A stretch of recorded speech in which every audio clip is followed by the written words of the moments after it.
Poslušate besedilo knjige Hrepenenje vekov ali Jezusovo življenje, ki jo je napisala Ellen G. White. Na vrsti je drugo poglavje z naslovom Izvoljeno ljudstvo. Več kakor 1000 let je judovski narod čakal zveličarjev prihod. Na tem dogodku so temeljili njihovi najslavnejši upi. Njegovo ime so ohranili v pesništvu, preroštvu, tempeljski službi in v družinski molitvi. Toda, ko je prišel, ga niso spoznali. Ljubljenec nebes je bil zanje kakor korenina iz suhe zemlje. Ni imel podobe, ne lepote, in v njem niso videli mične zunanjosti, da bi si ga želeli. V svojo lastnino je prišel in njegovi ga niso sprejeli. Vendar je Bog izvolil Izraelce. Poklical jih je zato, da bi ohranili med ljudmi spoznanje o njegovem zakonu, simbolih in prerokovanjih, ki so kazali na zveličarja. Želel je, da bi bili kakor studenci zveličanja za ta svet. Kar je bil Abraham v deželi svojega popotovanja, Jožef v Egiptu in Danijel na babilonskem dvoru, naj bi bili Judje med narodi. Ljudem naj bi razodeli Boga. Ko je Gospod poklical Abrahama, je rekel: blagoslovil te bom in bodi v blagoslov. In v tebi bodo blagoslovljeni vsi rodovi na zemlji. Te nauke so ponavljali tudi preroki. Čeprav je bil Izrael opustošen zaradi vojn in ujetništva, je zanj veljala obljuba. Jakobov ostanek bo sredi mnogih narodov kakor rosa od Gospoda, kakor dež na travo, ker ne čaka nikogar in ničesar ne pričakuje od človeških otrok. O Jeruzalemskem templju je Bog napovedal po Izaiju: moja hiša se bo imenovala hiša molitve za vsa ljudstva. Toda Izraelci so usmerili svoje upe na zemeljsko veličino. Po prihodu v kanansko deželo so se oddaljili od božjih zapovedi in se ravnali po poganskih običajih. Zaman jim je Bog pošiljal opomine po svojih prerokih. Zaman so trpeli kazen poganskega zatiranja. Po vsaki prenovi je nastalo še globlje odpadništvo. Ko bi bili Izraelci ostali zvesti Bogu, bi on dosegel svoj cilj po njihovem dobrem glasu in povišanju. Če bi hodili po poti poslušnosti, bi jih postavil visoko v hvali, imenu in sijaju med vse narode, ki jih je naredil. Mojzes je rekel: vsa ljudstva na zemlji bodo videla, da se imenuješ po Gospodovem imenu, in bala se te bodo. Ko bodo narodi slišali vse te postave, bodo rekli: res, modro in razumno ljudstvo je ta veliki narod. Zaradi njihove nezvestobe pa se je božji cilj lahko uresničil samo po stalnem trpljenju in ponižanju. Babilon jih je podjarmil in razkropil po poganskih deželah. V stiski so mnogi obnovili svojo zvestobo njegovi zavezi.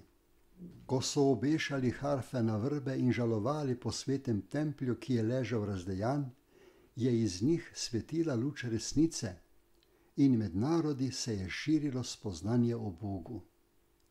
Poganski daritveni obredi so bili popačena podoba daritvenih obredov, ki jih je določil Bog. Mnogi, ki so sicer iskreno opravljali poganske obrede, so od Judov zvedeli za pomen daritev, ki jih je predpisal Bog, in se z vero oprijeli obljube o odrešeniku. Mnogo izgnancev je trpelo preganjanje.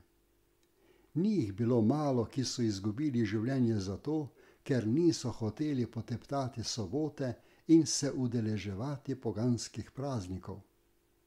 Ko so se malikovalci dvignili, da bi uničili resnico, je Gospod pripeljal svoje služabnike pred vladarje in kralje, da bi lahko ti in njihovo ljudstvo prijeli luč. Večkrat so bili najmogočnejši vladarji pripravljeni oznaniti vrhovno oblast Boga, ki so ga častili njihovi judovski sužnji. Babilonska sužnost je Izraelce učinkovito ozdravila češčenja Malikov.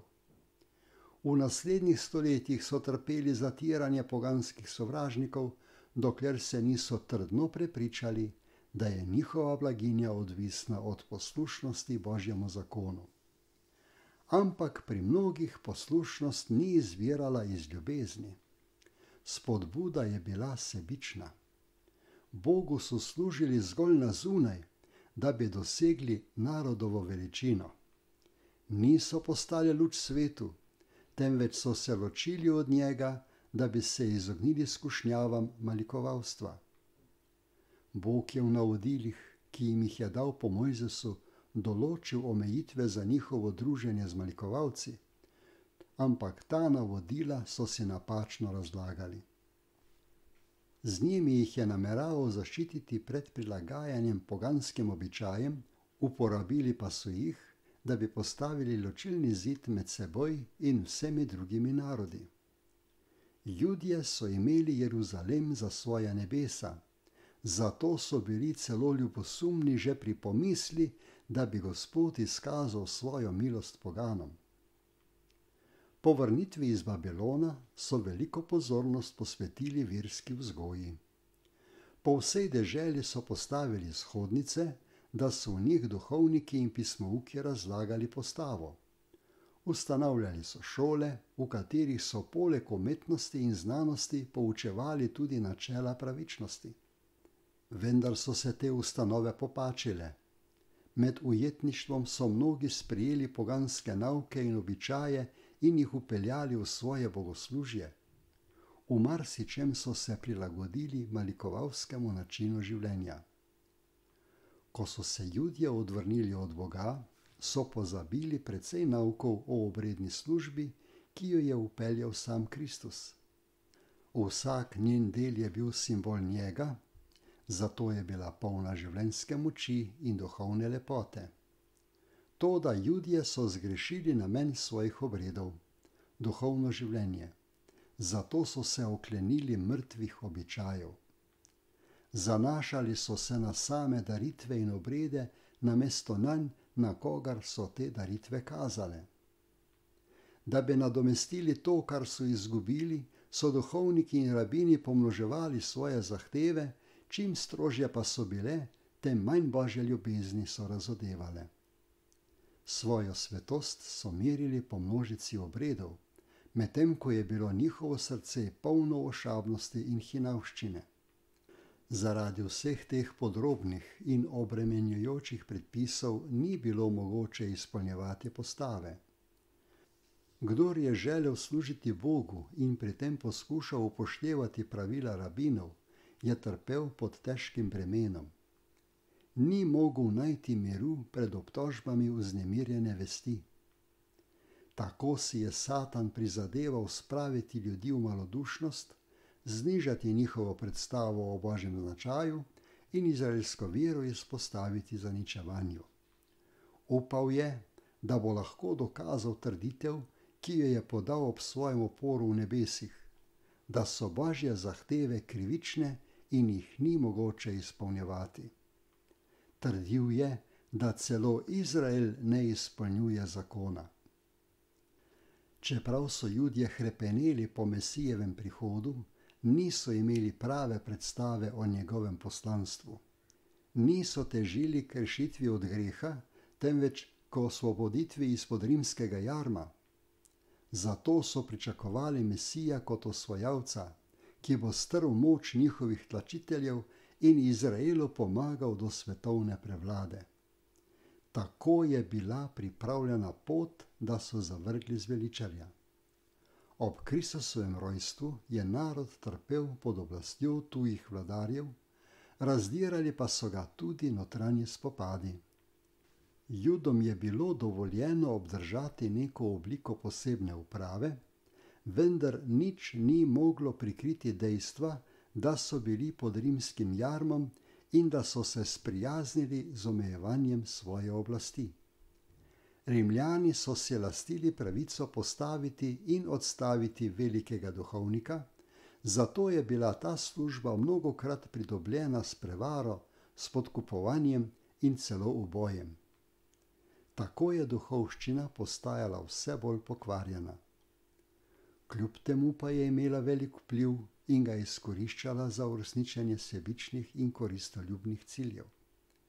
Narod je bil izpostavljen njihovim neusmiljenim zahtevam, Rimljanom pa je moral plačevati visoke davke. Zaradi takšnega stanja je povsod vladalo nezadovoljstvo. Vrstile so se ljudske vstaje. Pohlep in nasilje, nezaupanje in duhovna ravnodušnost so razjedali samo dušo naroda. Zaradi sovraštva do Rimljanov ter narodovega in duhovnega ponosa so se Judje še strože oklepali svojih bogoslužnih običajev.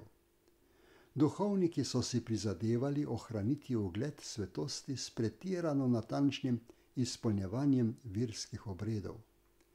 Narod, ki je živel v temi, je bil zatiran in oblasti željni poglavarji so hrepeneli po prihodu njega, ki bo premagal njihove sovražnike in obnovil Izraelovo kraljestvo. Proučevali so prerokovanja, toda brez duhovne razsvetljenosti. Zato se niso menili za besedila, ki so kazala na Kristusovo ponižanje ob njegovem prvem prihodu. Napačno pa so razumeli tista, ki govorijo o slavi ob njegovem drugem prihodu. Ošabnost jim je zatemnila vid. Prerokovanja so razlagali glede na svoje sebične želje.